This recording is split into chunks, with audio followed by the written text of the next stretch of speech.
I think sometimes the mistake that journalists make is thinking that because they can write non-fiction that they will be able to write fiction. I think that's like thinking I can play the piano, so therefore I'll be able to play the cello.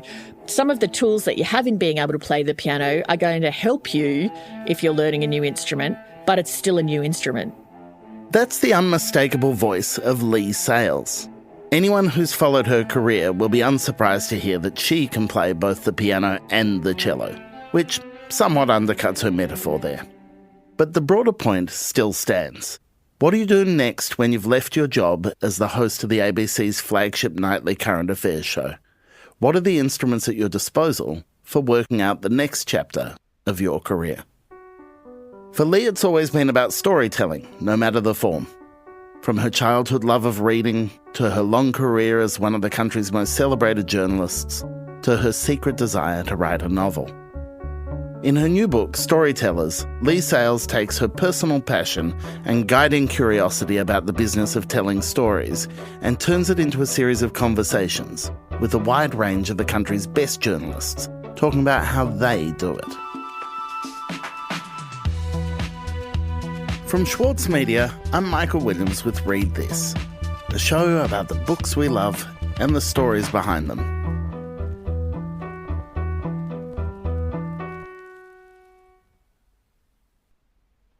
Ahead of chatting to you today, I was rereading your wonderful 2009 essay on doubt. And that essay opens with you reflecting on your childhood and on the kind of elements that I think arguably went on to make you the journalist that you are today. Can you tell us a bit about your nan, your mum's mum? So my mum's mum lived with us when I was growing up, and she was a fantastic woman. And I think the lovely dynamic that you have with an adult who's not your parents is so fantastic. So I was very close to her. We shared a room until I was about 13. And so it's like that trusted older adult figure, but who doesn't, I guess, discipline you in the same way that your parents do. And so you don't have that kind of tension in the relationship. And so she and my mother would always buy the Woman's Weekly and New Idea and Woman's Day and all of those kind of things. And they'd always be sitting around in the house. And I used to love reading them. And what I particularly used to love was the advice columns and reading about other people's lives and problems and reading what advice they were given. And my grandmother, I used to remember, she always used to have a thing against Stickybeaks. She used to be, don't be a Stickybeak, because it was the era, of course, where there was one phone in the house and it was in the kitchen, so you could never have a private conversation. So I would always be like, well, what was that about? What did so-and-so, don't you be a Stickybeak. And of course, being a journalist allows you to be a professional Stickybeak. Even then, did you know that you were at heart a Stickybeak? You had to hide that from your grandmother? Yeah, I thought I was a Stickybeak. I definitely was always interested in people, and I was curious about things and curious about the world. And I remember I'd go to bed and they'd watch Prisoner, which was on after I went to bed. I wasn't allowed to watch it, but I used to be listening from my room. So yeah, I definitely was always a Stickybeak. I like advice columns as a way to kind of feed that hunger, to kind of see on the page people kind of engaging with media to share their deepest, darkest secrets. There's something in that makes a lot of sense that you would like that. Yeah, and I think, I guess for all of us, when you're a child, and you don't really realise this as a child, but your world and how you think the world works is based on what is in your immediate vicinity. So if, like me, you're having a suburban upbringing with a house where, your mum and dad are there, you've got a sibling, your grandmother lives with you. Like, I didn't even really realise until my teens that was unusual that my grandmother lived with us. So everything that's in your normal life seems normal. But when you, say, read advice columns and things like that, you realise, oh, wow, there's all this whole world of other interesting and strange things that happen out there. And so that was fun. Do you remember when you first had a sense of vocation? Because I always knew I was a book nerd and it was going to be books one way or the other, but it took me a long time to understand how that might be a job, how that might be something that you do.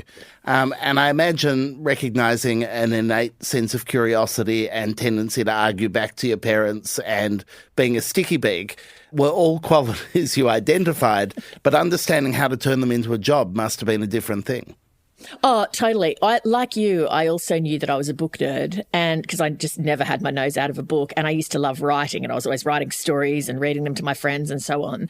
And I have a very distinct memory of when I was in grade 3, did this piece of creative writing, and my teacher, Mrs. Cantarutti, said, "That's so good, you should go and read it to the grade 4s," which I did. And then when I came back, they were doing an activity where you had to draw a picture of what you'd like to be when you grew up. And I drew someone sitting at a desk writing. And so really, even today, one of my great dreams would be to write a novel, because in my own head, even though I've written, Storytellers is my 5th book, I feel like, yeah, but it's not a real book, is it? Because a novel is a real book. And so I still would love to have a go at writing a novel. And so in my head, I think that that's what I thought I wanted to do. But where I grew up, I didn't know anyone who was a journalist or a writer or an artist or a musician. Those were hobbies. Those weren't things that you did for a job. And so I was looking for, okay, I like words, I like writing, I like talking to people, I like communication. What is a job that enables you to do those things? And so journalism seemed like, okay, well, that's a job where you actually go somewhere and you get paid and there's a reliable income. But, like all kids, I'd gone through, I should be a cruise director, when I was watching Love Boat, or I should be a vet when I was watching A Country Practice. But yeah, I kind of like you, I knew it would be something words-based. I could see you as a cruise director. I think you could, you could be cruise director and occasionally move over to the grand piano and, just kind of master of ceremonies at all times. It's funny because it's interesting, isn't it, that of all of the jobs on Love Boat, that I seized on the one that probably of all those people's jobs I would have been the best suited to, which was dealing with people, front of house. I didn't desire to be the captain. I didn't desire to be Isaac on the bar. I thought Julie's gig was the gig.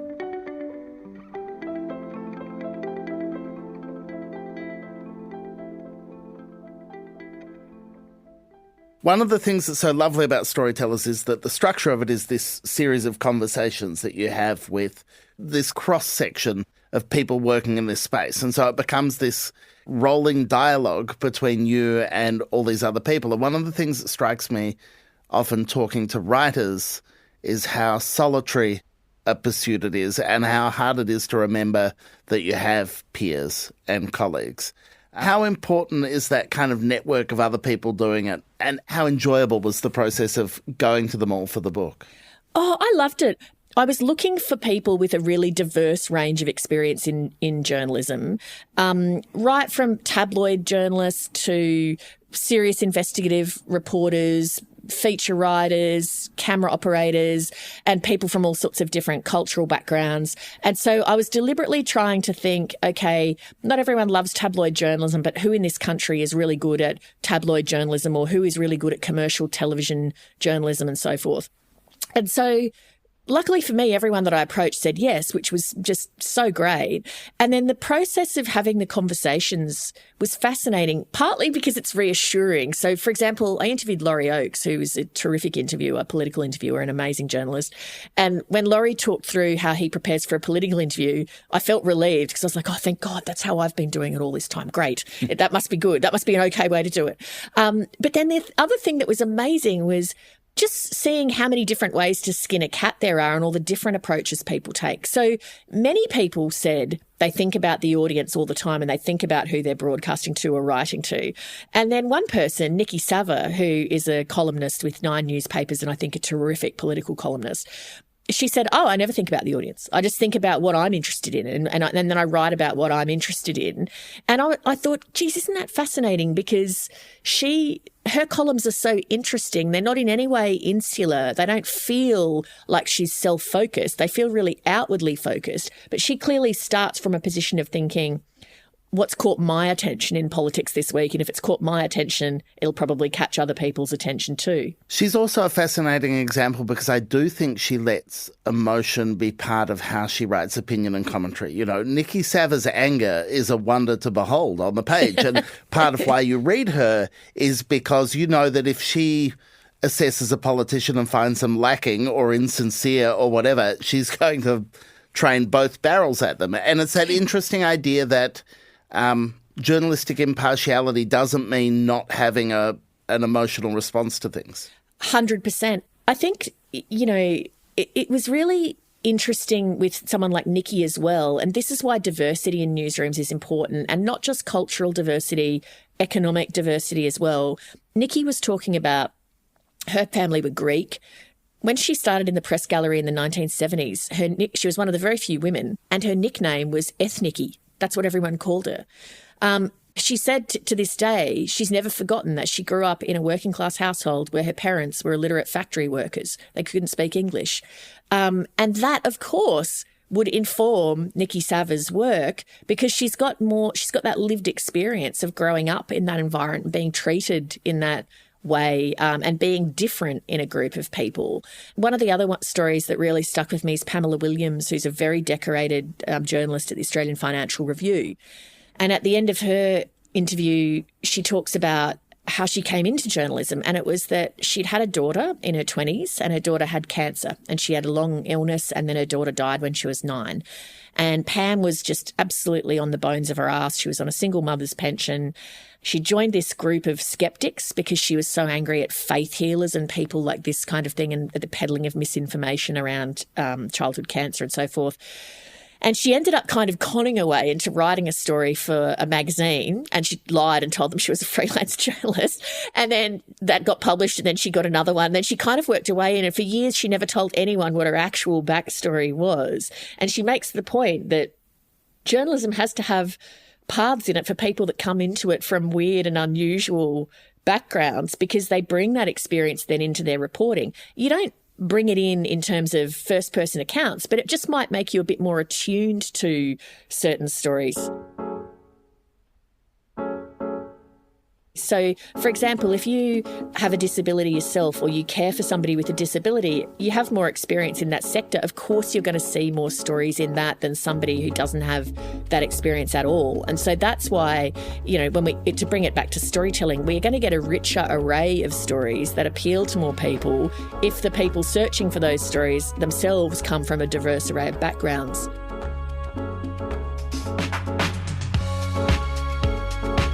We'll be right back.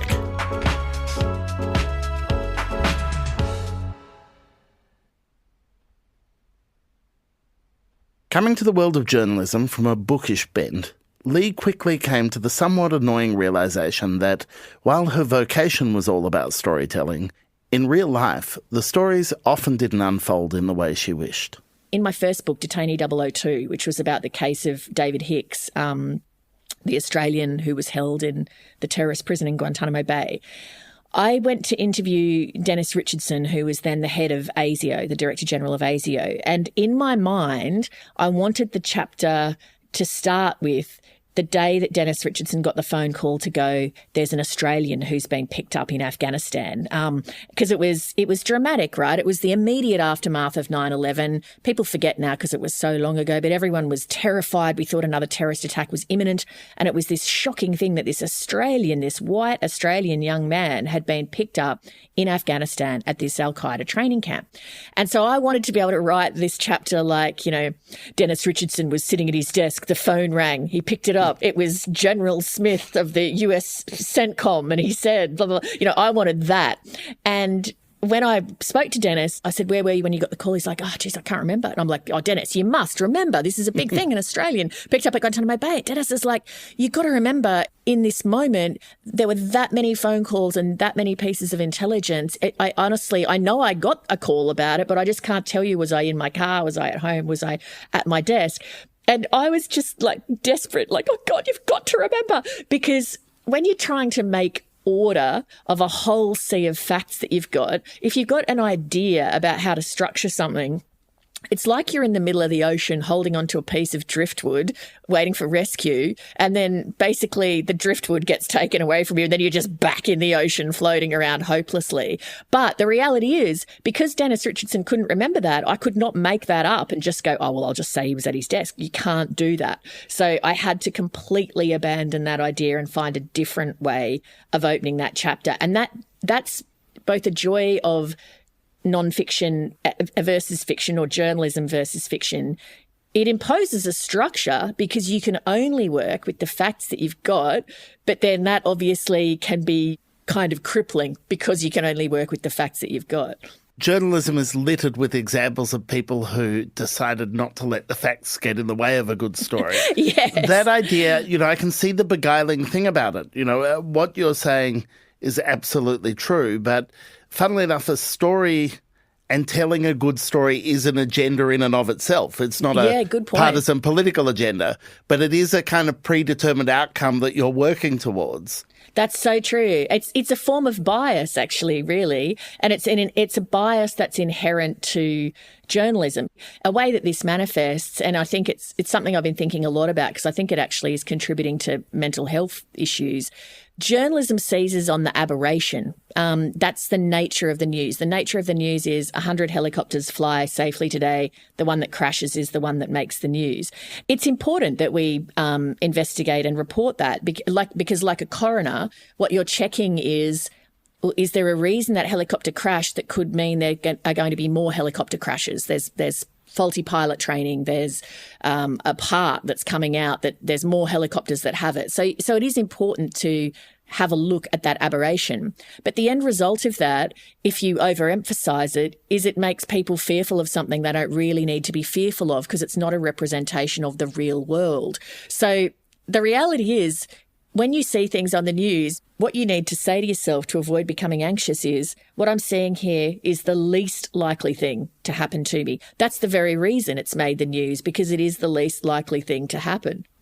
I am curious again, and I thought it a lot reading this book, about the way in which we're beguiled by stories and turning things into stories, and the conventions of storytelling and narrative aren't always a neat overlay with real life. Is there a different kind of story you find yourself wanting to tell now that you're not in the business of nightly news storytelling?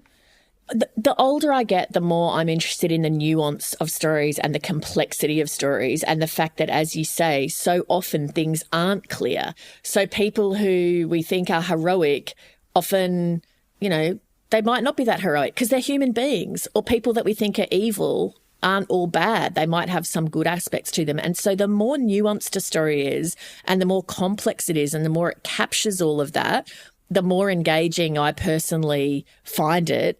But I think because of the polarization of things, you often tend to get stories that are on one track or another, like this is all good or this is all bad. And I personally find that kind of boring. Doing 11, 12 years in a job like the 7:30 job, you must have had to actively work not to have a sense of your base, not to have a sense of kind of the expectations of the show and people's preconceptions of what the role of flagship current affairs on the ABC is.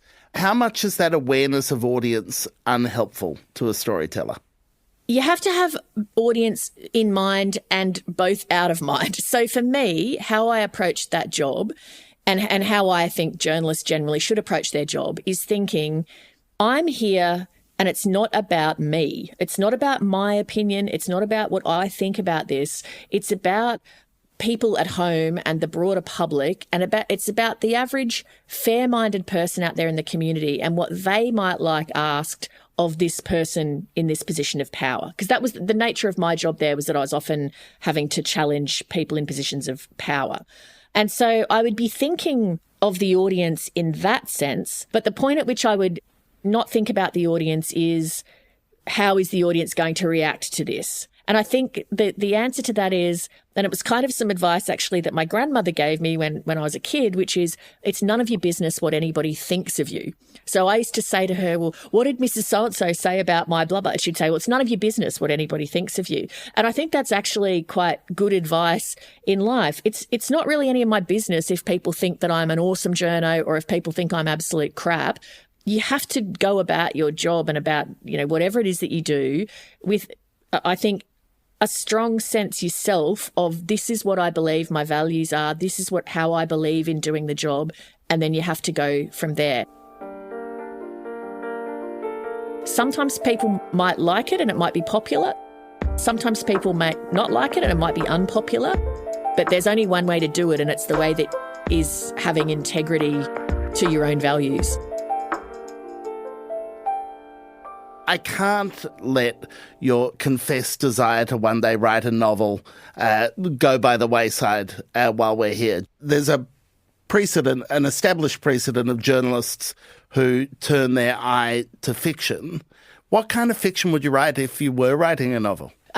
Look, I would suspect what I would end up writing. You never really know until you sit down. I suspect I would end up writing something that would be heavily drawn from reality. Because what I've realised, so I have had a stab at writing a novel. I've got about 40,000 words sitting in a drawer, which will never see the light of day, but hopefully there'll be things I can pick out of it. Because I think what you learn when you do writing for a living is often your first drafts of things bear no relationship or limited relationship to what you actually end up with at the end of the day. But it's like, I view it as like you need to assemble something. It's like a building where you're building the building and you have scaffolding on it. And at a certain point, you take the scaffolding off.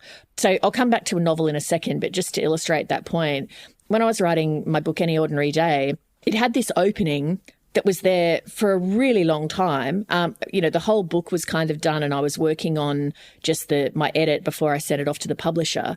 And there was just something kind of not right with it, but I really liked the anecdote that I was opening the book with. And I ended up deciding, you know what, I think this anecdote, while it's good, is kind of tangential to the ultimate theme and the question that the book's asking. And so in the end, the original opening, say 2,000 words of Any Ordinary Day, did not make it into the book. But I needed it there for the entire process of the writing because I had to have something that was enabling me to move forward. And so, say, to go back to the novel, this novel that's sitting in my top drawer, already when I look at it, I go, it's not mature enough. Those characters are too one-dimensional, but I like that hint of an idea or I like that description. So I think because my tools in life are observation, thinking deeply about why people do things and motives, it'll be some kind, I don't think I'd be reaching, say, for fantasy or something kind of elaborately comical like, say, Steve Toltz's work.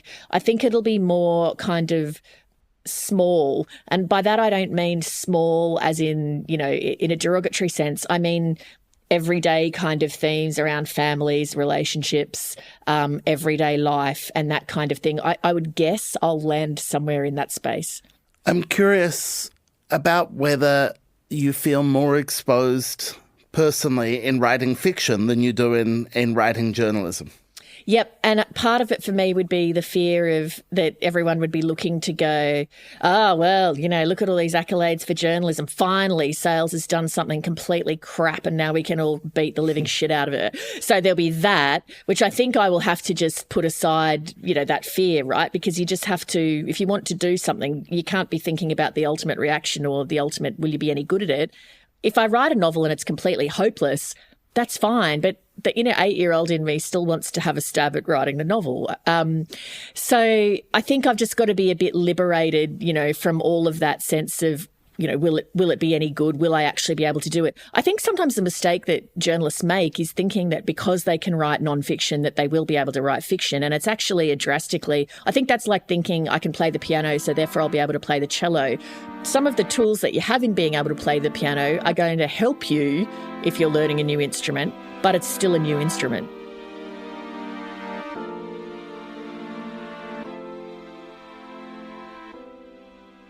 Do you think you're going to take the time on the novel? What's your creative process? Are you disciplined or are you just going to be like, I'm going to chip away and keep writing? I'm a bit torn because I've also got another non-fiction book that I've done a fair bit of work on that I'm just not sure which project I should go down. I mean, I keep getting worried I'm going to just run out of time to write novels because there's always non-fiction things catching my eye. And then the other thing I'm trying to do is, since I'm still busy, but I'm not as busy as I used to be when I was tied to the daily news cycle and your life could be thrown into disarray.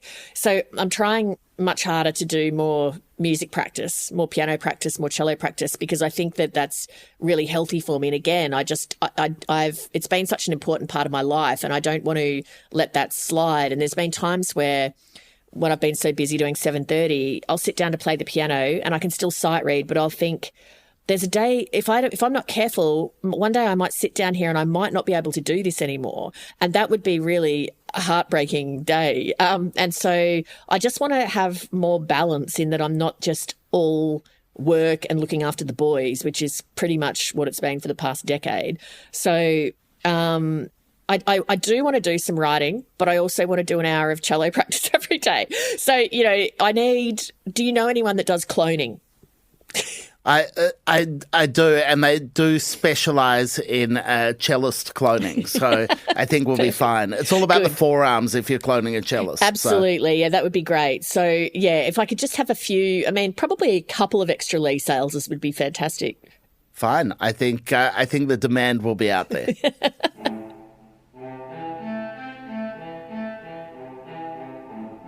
That's the sound of one of Leigh's clones practicing the cello. The real Leigh's new book is called Storytellers: Questions, Answers, and the Craft of Journalism. It's out now.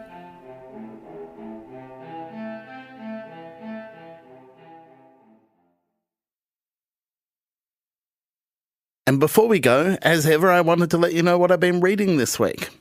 In the past couple of weeks, they've just brought out a new edition of Gary Dish's latest crime novel, Day's End.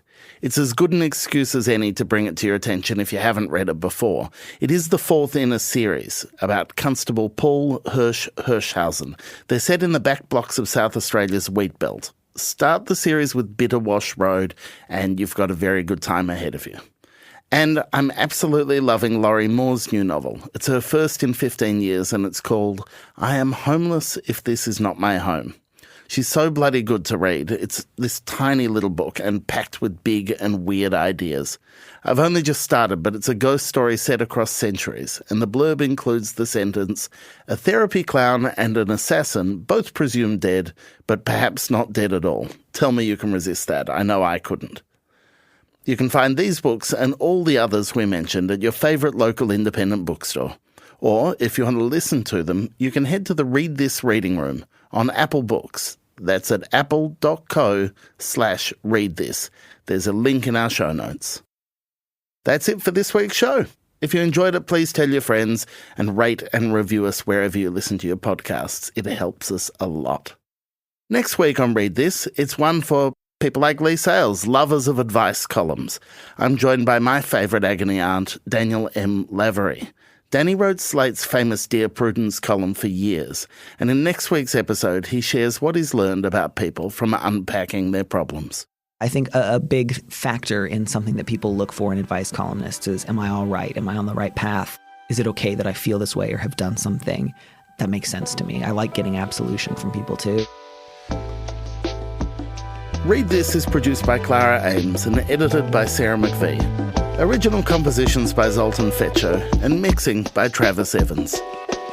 Thanks for listening. See you next week.